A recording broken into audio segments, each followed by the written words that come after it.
안녕하세요, 뉴스반장입니다. 멀쩡한 외교안보 라인을 다 쫓아내더니만 이제는 자신의 대학원 동기를 의전 비서관으로 슬그머니 가져다 꼽아버렸습니다. 공사구분은커녕 나라를 자신을 꾸미고 포장하는 도구로 사용하고 있는 건데요. 결국 대통령실을 김건희 씨가 접수하고 말았습니다. 자격 조건도 안 되는 동기를 그 자리에 꼽아 넣으며 얼마나 생색을 냈을까요? 봐라, 동기를 잘 둔 덕에 네가 대한민국 의전을 책임지는 의전 비서관 자리에 앉는 거다. 둘이서 서로 마냥 행복했을지도 모릅니다. 나라가 어떻게 되든 말든 말이죠. 대통령실이 공석인 의전 비서관에 김승희 선임 행정관을 정식 임명하기로 했습니다. 김승희 선임 행정관, 어디서 많이 들어본 이름이죠? 맞습니다. 김건희 씨의 대학원 동기, 비외교관 출신인 김 선임 행정관이 의전 비서관을 맡는 것은 이례적이라는 평가가 나옵니다. 김 선임 행정관은 윤석열 대통령 부인 김건희 씨의 대학원 동기인데요. 동기 사랑이 나라 사랑임을 몸소 실천해 보여준 거죠. 김 선임 행정관은 행사 및 전시기획 분야 전문가로 대선 경선 캠프를 거쳐 국힘당 선거대책본부에서 홍보본부 기획단장으로 일했습니다.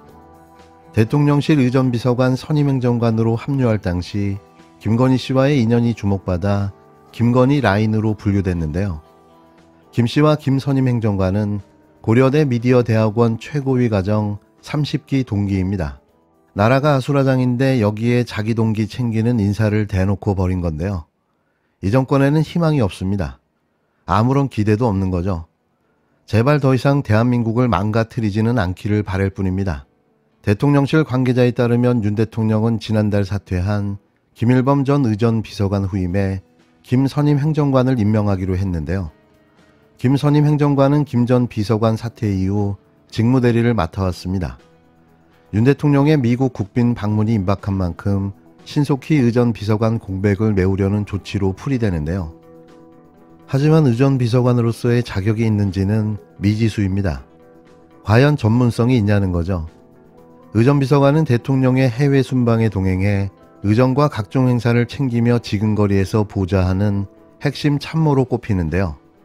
업무 특성상 역대 정부에선 국제의전 관례 등에 익숙한 외교관 출신이 맡는 게 일반적이었습니다.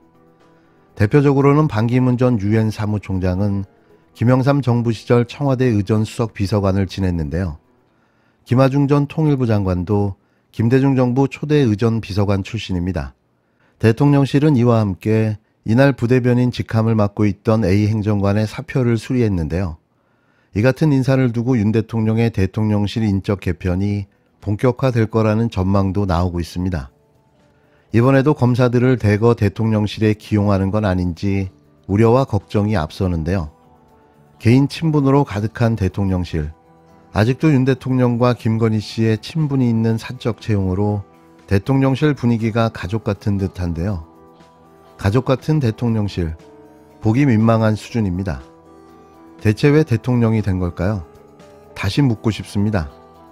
역사의 최악의 대통령으로 이름 세 글자를 남기고 싶었던 걸까요? 진심으로 충고합니다. 더 할 거면 아무것도 하지 말고 못할 것 같으면 그냥 내려오라고. 대한민국을 위해서 말입니다.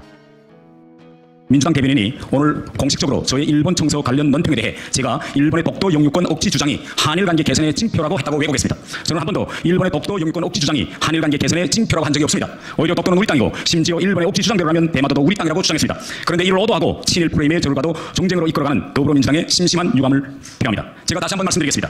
제가 일본 청소에서 한일 관계 개선의 징표라고 평가한 부분은 우리에 대해 국제사회의 다양한 과제 대응에 있어 협력해 나가야 할 중요한 이웃 나라라고 2018년 이후 다시 명시한 점에서 한일 관계의 중요성이 부각되었다는 점입니다. 아울러 한일, 한미일 전략적 연계 강화, 교류가 강력히 확대될 것을 기대 등 여러 소설에서 기시다 내각의 미래지향적 한일 관계 개선 의지가 반영되어 있다고 볼 수 있다고 해석한 것입니다. 다시 말해 제 글은 일본 외교 청소를 어떻게 평가하겠느냐에 따라서 앞으로 한일 관계가 협력 파트너로 갈 것인지 아니면 영원한 적으로 갈 것인지를 말씀드린 것입니다. 진정 국익을 생각하는 정당이라면 일본을 미래로 함께 나가야 할 협력 파트너로 봐야 한다고 생각합니다. 협력 파트너 입장에서 일본 외교 청소를 보았을 때 우리는 지난 시기의 외교 청소와 무엇이 달라졌는지를 주목해야 합니다. 제 글을 제대로 읽어보셨다면 제가 일본의 독도 영유권 억지 주장을 옹호한 적이 없다는 것을 상식적으로 쉽게 알 수 있을 것입니다. 민주당은 혹시 제 글을 읽거나 보셨습니까? 공당의 대변인이라면 보도된 기사의 제목만 보지 말고 전문은 한 번쯤 읽고 대응하시기를 간곡히 부탁드립니다.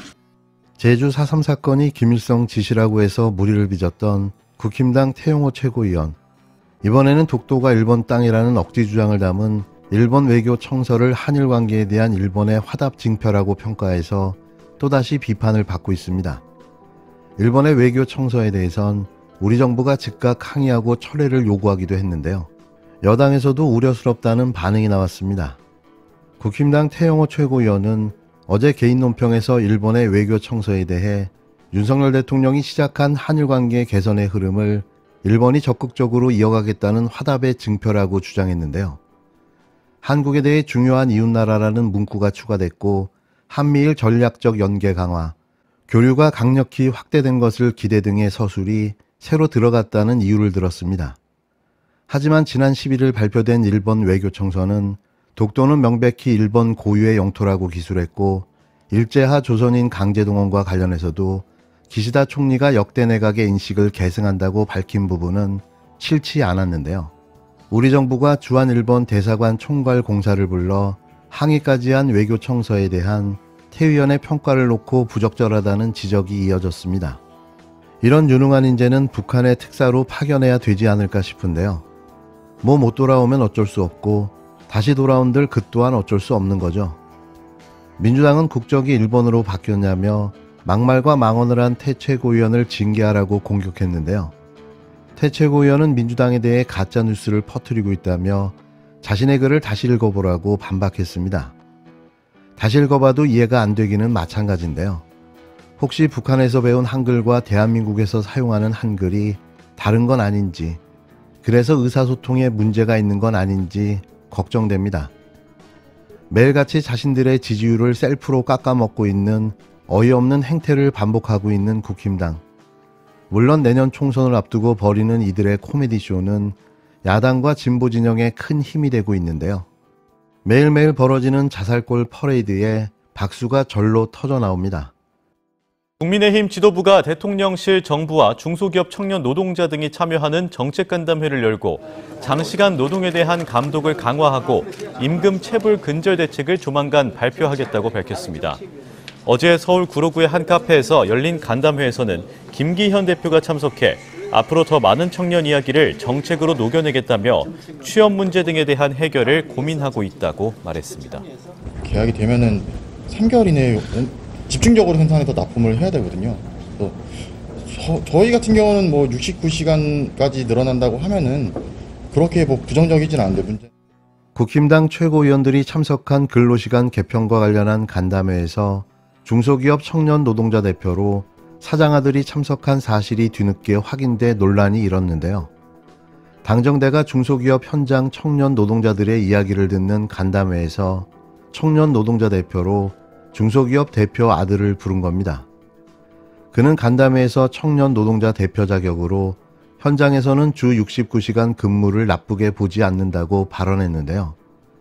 아버지가 중소기업 대표이니 할 법한 주장인 거죠. 69시간 근무가 나쁘지 않다는 겁니다. 이게 대체 뭐라는 걸까요?